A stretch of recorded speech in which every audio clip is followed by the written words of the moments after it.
নমস্কার বন্ধুরা, শম্পা রান্নাঘরে সবাইকে অনেক অনেক স্বাগত।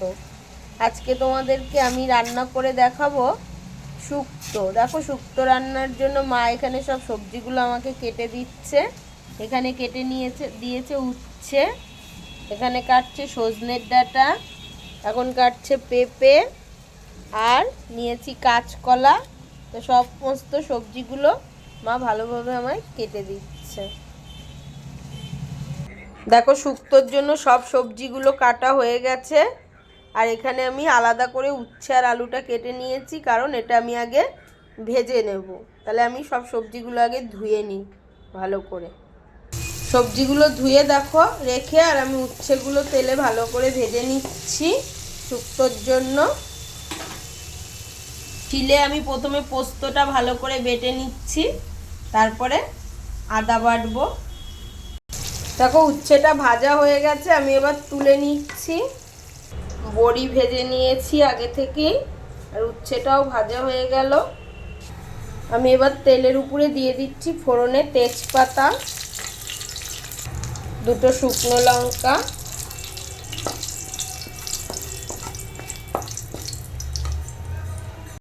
তেজপাতা লঙ্কাটা দেখো লাল হয়ে গেছে। এই সময় দিয়ে দেবো 5 ফোড়ন,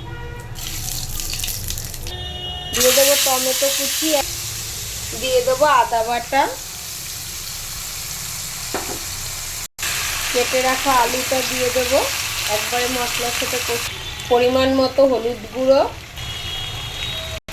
একটু নাড়াচাড়া দিয়ে নেব। আদার গন্ধটা একটুই হয়ে গেলেই আমি দিয়ে দেবো পোস্ত বাটা। এবার দিয়ে দিচ্ছি পোস্ত বাটা। এবার কেটে রাখা সমস্ত সবজিগুলো আমি দিয়ে দিচ্ছি কড়াইতে, নাড়াচাড়া দিয়ে দেবো ভালো করে। নেড়ে চেড়ে নিয়েছি, দিয়ে দেবো পরিমাণ মতো জল। দেখো, দিয়ে দিচ্ছি পরিমাণ মতো নুন। এবার আমি ঢেকে দিচ্ছি ঢাকনা দিয়ে। দেখো, ফুটে উঠেছে। ভেজে রাখা বড়ি আর উচ্ছেটা আমি দিয়ে দিচ্ছি, আবারও ভালোভাবে নেড়ে চেড়ে নেব। দিয়ে দেবো স্বাদ মতো চিনি।